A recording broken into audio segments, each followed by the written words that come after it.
Your future is generated by the choices you are making in your life in every moment right now. Yes? Yeah, that's what Deepak Chopra tells us in the beginning of his book, or actually in the beginning of this chapter in the book. And you may have heard it said before that the definition of insanity is doing the same thing over and over and expecting a different result, right? Einstein, the wonderful, said that. Well, experiencing something different in our life requires us to make different choices, doesn't it? I mean, that's just logical and common sense. We know that. And yet, why do some of these things in our life not move? That one area of life that just we can't quite get it going the way we want it to go. Why won't it budge? Why won't it budge? Today's talk is conscious choice making, and our series, as I said, is choosing success. And Deepak Chopra's book of the month, 7 Spiritual Laws of Success, he says, whether we like it or not, everything that is happening in the moment is a result of those past choices. Now, many of us might think, well, yeah, some things, maybe most things, but not everything. Not everything I'm experiencing could possibly be a choice that I made, right? Not possible. But the key to understanding really what he's talking about is understanding our subconscious, our hidden beliefs, our unconscious, the way that we make a multitude of decisions in our life all day long that we're not really even aware that we're doing, perhaps, that we're not even aware we're perhaps doing. Have you been to a movie lately? You get in the movie theater, and there's a lot of stuff going on, and then the lights begin to dim. And as the lights begin to dim and the previews come up, you notice that the person sitting next to you squirms in their seat. And every time they move, yeah, you've got a squeaky seat. And you hear that squeaky, squeaky seat. And you're like, oh, man. And then the other person in front of you or behind you, probably behind you, has a noisy popcorn bag. Every time they reach in, it rattles and the popcorn and all that. And you're like, oh, my gosh, I can't hear the movie. And then the previews start, and you're paying attention to the AC coming on, and the people behind you, and the guy beside you, and all of this stuff. And then the movie starts. And then the next thing you know, you're engrossed in the movie. And you don't hear any of that, do you? Because your consciousness has said that's not important. The movie is important. Pay attention here. And when we pay attention there, our attention falls away from those things that are not that we have deemed are not important really to what we are there to do, right? And that's really how it works. We make a bajillion decisions all day long with that sort of preciseness, and yet some of those decisions are maybe not serving what we have said is our chief aim or goal in our life, our dreams. That which we're calling in or asking to leave. We do that too, right? It works both ways. Most of us have a friend or a relative or a coworker, someone that we know that has a hot button, something that they have a programmed response to. It might be politics, it might be somebody in the office and the way the holiday schedules run, or maybe it's about the benefits that they receive or don't receive. But you know, anytime that topic comes up, they have this programmed response they go into. You may have a programmed reaction that you have, either in resistance, or maybe you agree and you go deep in the conversation with them. We all have some conditioning, as Deepak calls it. Tom Gordon, one of our members, used to always call it our domestication, which occurred from infancy all the way up, from our being born as wild and free beings to be conditioned or domesticated as we learn from these adults around us, those that we trusted, the parents and teachers and maybe aunts and uncles and grandparents and ministers or whomever we looked up to as the big people who were providing our care. We watched them. We learned from them. We emulated from them. We made decisions about right, wrong, what worked, what was protecting me. And then carried a lot of that with us right all the way up through today. Now, many of us in a spiritual center of this type have probably done some work around some of those issues. We've been made aware of them, and we've done some work. Maybe we've sat with a therapist or a counselor. Maybe we've taken some classes. Perhaps we've got a library full of self-help books. All of these things we've done, and we've grown and we've changed our thinking. We've changed our thinking, which, thank goodness, is possible to do, right? Thank goodness is possible to do. We can clean up our beliefs. We can clean up this conditioning, but sometimes there's still some of that deeper, lingering stuff in there. I don't know about you, but I'm constantly surprised when something pops up in my life and I have a reaction and I go, wow, I thought I'd healed that. Anybody else have that happen once in a while? Yeah, and it's surprising. We go, wow, I thought I'd healed that. And there it is again.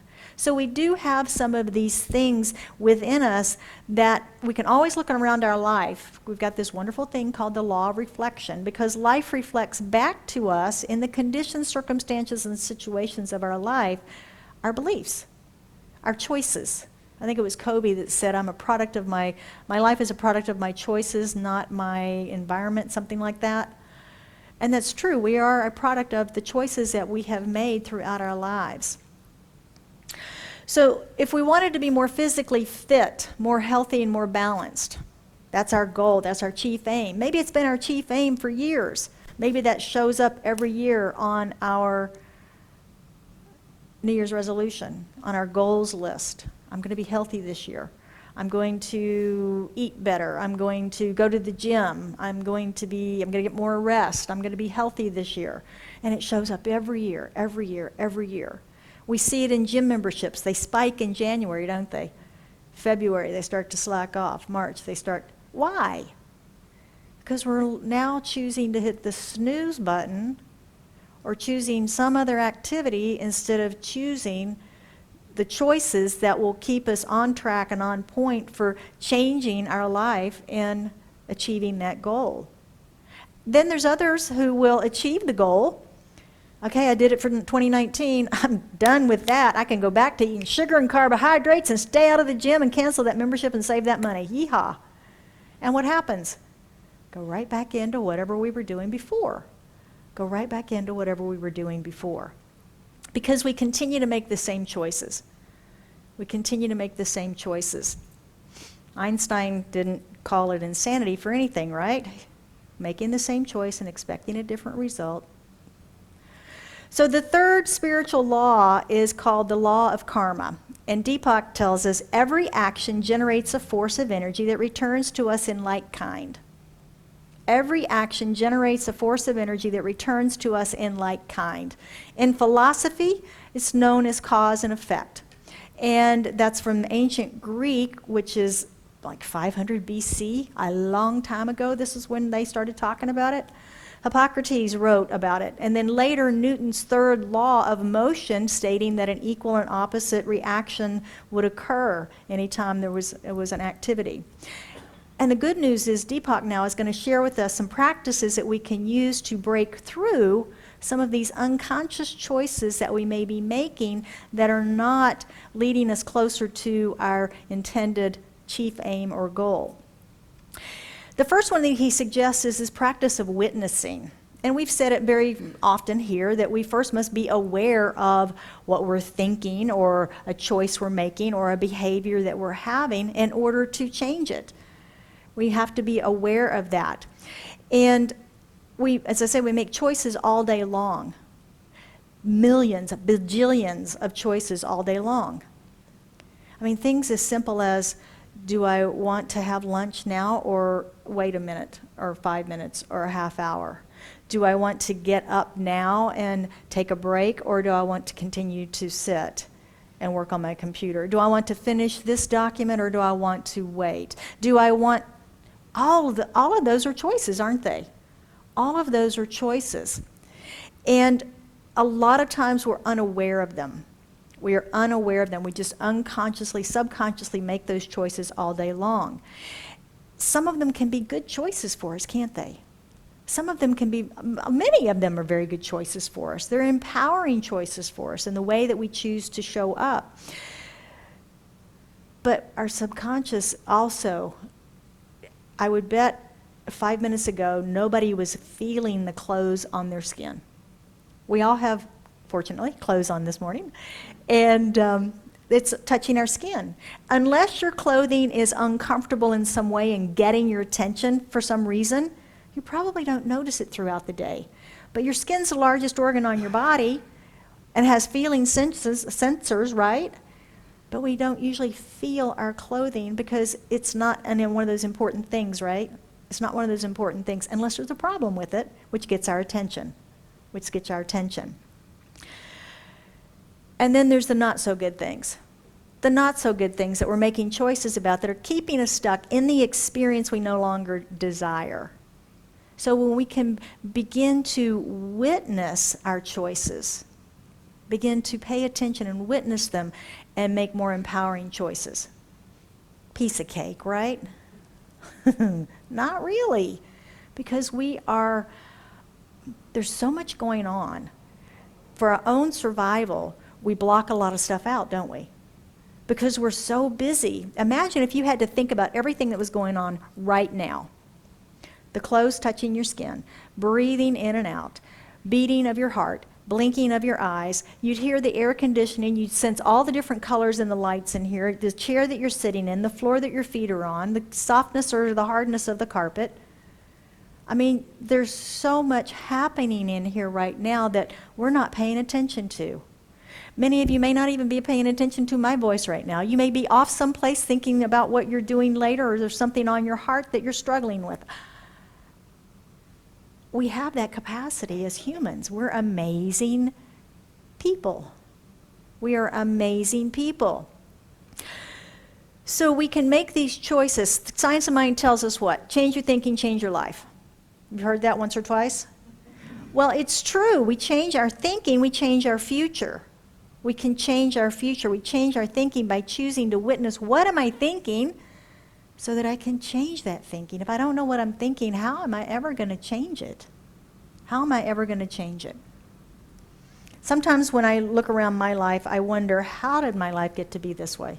How did my life get to be this way? Now that could be good or that could be not so good, right? It's a valid question on either side of that equation. My life is really good in my relationship right now. How did it get to be this way? Well, I worked on it. I made conscious choices to heal myself and to call forth what I was seeking in relationship. I worked on it. It wasn't overnight. I will tell you that. It took a lot of years. It wasn't overnight. So if it's negative, how did my life get to be this way? We ask ourselves that as well. Let's look at some examples. Go to a health challenge. If we're experiencing a health challenge, asking what choices am I making every day, all day, either in support of my goal or to the detriment of my goal? Is it fueling my desire for health, or is it dampening my desire for health? Do I indulge my sweet tooth whenever it gets active? Or do I say, no, that's not on my goal path? Do I hit the snooze button rather than getting up and going to the gym? Sure, that's instant gratification. I get to sleep in, yeah. But does it take me further on my goal? How did my relationship get to be this way? What choices have I made to remain single, even though I say I really want a relationship? What choices have I made that keep me single when I say I want a relationship? How has my current relationship gotten to be the way it is? If it's wonderful, gosh, wouldn't it be good to focus on that? How it got to be this way? And if there's challenges in it, I bet it didn't start out that way.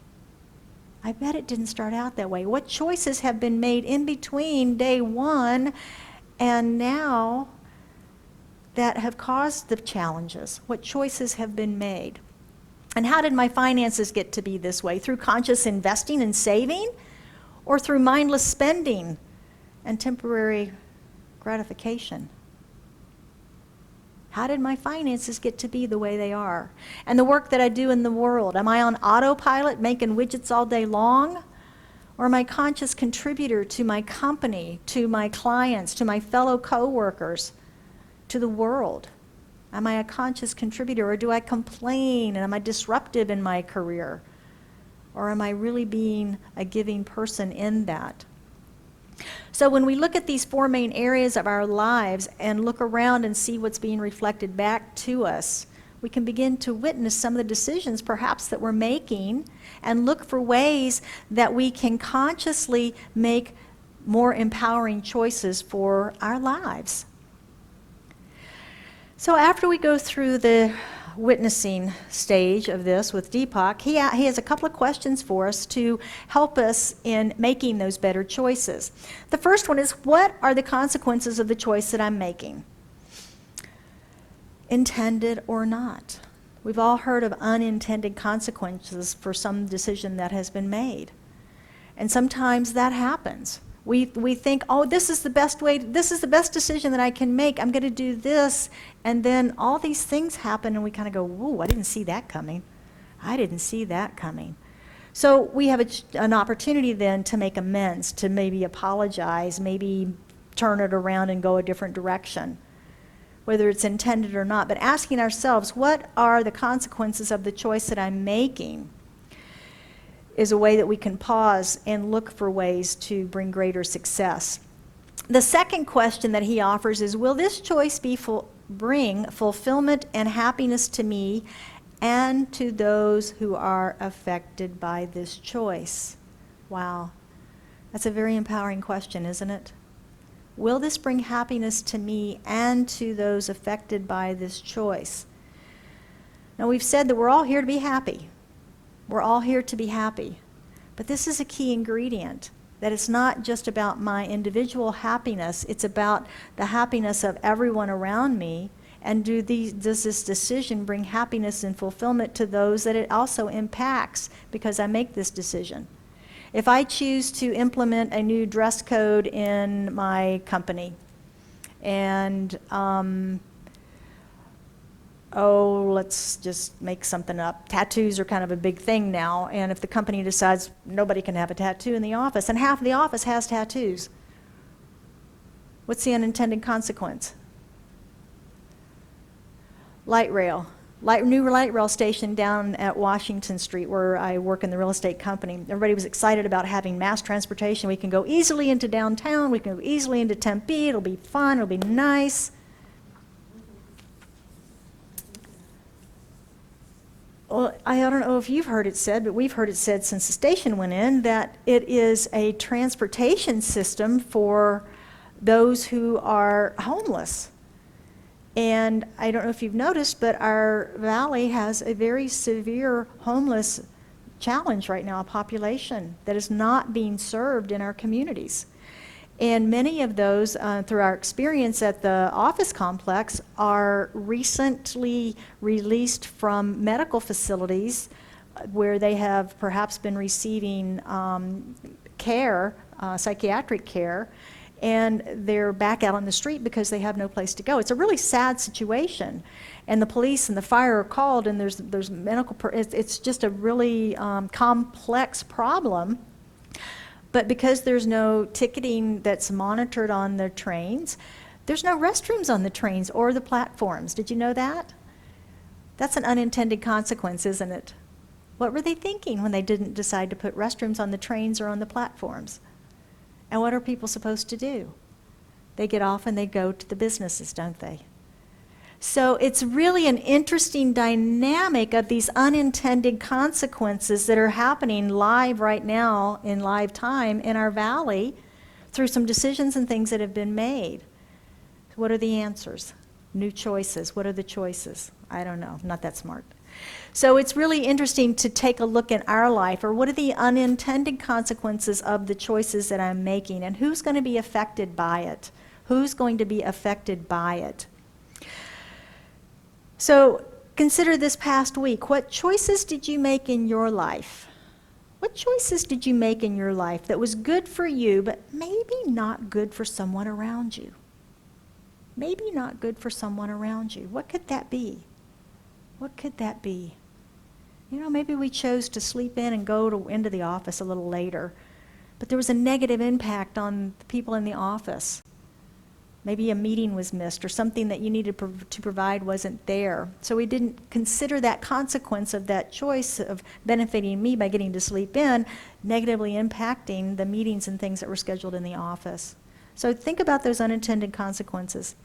Deepak adds to this section about a little spiritual advice, suggesting that there's only one choice that is the right choice for all. I reread that a lot of times because he's all about infinite possibilities, right? We live in this field of infinite possibilities. How can there only be one choice? How can there only be one choice? And what I came to was the conclusion that in God it's all win-win. And the one choice is the win for both parties or all parties. And that's where our creativity comes in finding that win-win solution for the multitudes of the population. If you even think about what I described in the challenge with light rail, there's a lot of people being impacted by that current decision, that current choice. The win-win in God, there's one answer out there that will benefit all of the parties, the businesses, the light rail, the city of Phoenix, the homeless population, the police and fire departments, everybody that's impacted by this. There's a win-win. We just haven't discovered it yet. He says one way that we can know personally in our lives on a smaller scale, perhaps, when these choices confront us, is that we can feel it in our bodies. Our bodies are information systems, aren't they? All of the emotions and feelings and things that we have, it's our information system. And he says to check in, to ask the question, if I make this choice, what happens? If I make this choice, what happens? And I'm not talking about the giant, oh my gosh, decisions of life transformational things, moving to China or something. I'm talking about the little day-to-day things. If I make this choice, what happens? Check in with your body. Some of us, we feel it in our solar plexus. Some the heart. He says the heart is the truest. To check in with the heart and ask your heart, what, if I make this choice, what happens? And listen. Ernest Holmes, of course, is the author of The Science of Mind and founder of Centers for Spiritual Living. In his first book called Creative Mind, 1919, he says, realize that your karma is nothing but your false thinking, and the only way to escape it is to think the truth, and that brings in the higher law. When the greater comes in, the lesser leaves, because there's no longer anything to give life to it. There's no longer anything to give life to it. So when we take our energy and our attention away from what's missing in our life, or what we would like to go missing in our lives perhaps, and focus on what we seek instead, the lesser leaves. It just goes away. There's no room for it. It's no longer supported energetically for us. Now, I can't speak about karma in a Science of Mind center without saying that Ernest Holmes did not really support the Eastern idea of karma and reincarnation, that dragging past life debts to be repaid. He just didn't support it. He couldn't understand how, with his beliefs in the wholeness of life, in immortality that he believed totally in, that there could be any idea of this reincarnation thing, that we were always evolving on planet Earth, and that when we evolved right off of the Earth, that we certainly didn't come back into this lesser expression, again, the lesser leaves, and we were into a bigger expression of life in some other form or format that he obviously didn't know what that was till he got there. But he tells us that the karmic law is not kismet or fate. It's cause and effect. It is the mental tendency of thinking, not inevitable retribution. Interesting way to put it, isn't it? Inevitable retribution. And I think that's our societal concept of karma, isn't it? That it's retribution in some way. She's been called some ugly names. But he says it's the tendency of our thinking. Now, he gave an example about a ball about to go through a window, flying about a mile an hour right at a window, and that it's obviously going to break that window, cause and effect, right? The ball is going towards the window. But he says maybe there's someone standing with a net, and she'll catch the ball before it hits the window. She'll catch the ball before it hits the window, and that's the example he gives for our treatment work. That our treatment work is the net that changes the course of cause and effect. That changes the course of cause and effect. We do not deny the logical sequence of the cause and effect. It is a taskmaster to the universe, a servant to the wise. We believe in the healing of the sick and the control of conditions through the power of this mind. That's the power of the science of mind, of our teaching, of our prayer treatments. So I want to read to you quickly the definition part of the definition that he uses in the text on karma. He says, we do not recognize karma as the inevitable retribution, since we know that all life is an effect, of which mind is the cause. We know that at any time we can change our thinking and set in motion new laws which shall govern our lives. When peace, harmony, and love rule in our thinking, we know they will register in our lives as effect, bringing health, happiness, and prosperity. Any previous karma, different from that, will be set at nothing.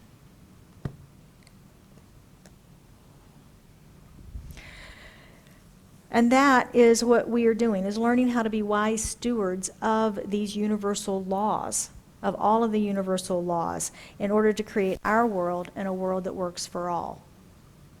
So let's look at practicing the principles and the law of karma for this week. The first one is we sit as witness. To practice being present to all of our choices. Practice being present to all of our choices. Do they fuel our dreams or dampen them? We can only change our thinking when we first know what we're thinking. So this week I have a little practice for you. Well, most of us have a cell phone or an alarm of some sort. Set that for every hour or maybe even every half hour. And pause and go back and think, what decisions have I made in the last 30 minutes to an hour? What choices have I made, from the smallest to the largest? What choices have I made? And becoming more present to your choices, again, keeping that in the forefront. It's like our wristband we were talking about with the complaining, right? It keeps it present in our awareness so that we can become more aware of when we are making choices and what those choices are. So did these choices accelerate or de-accelerate your dreams? Number 2 is the questions.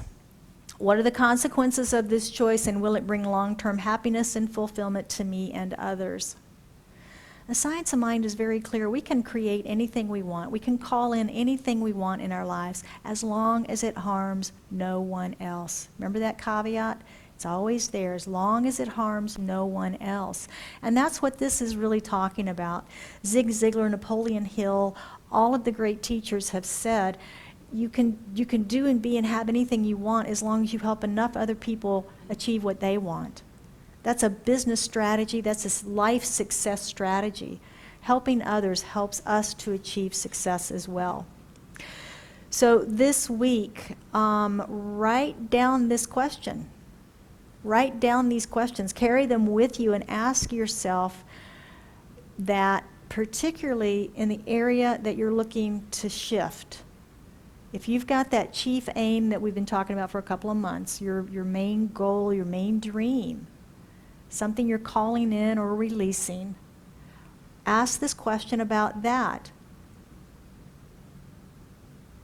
What are the consequences of the choice that I'm making as it relates to my finances, as it relates to my relationship, as it relates to my health, as it relates to my career?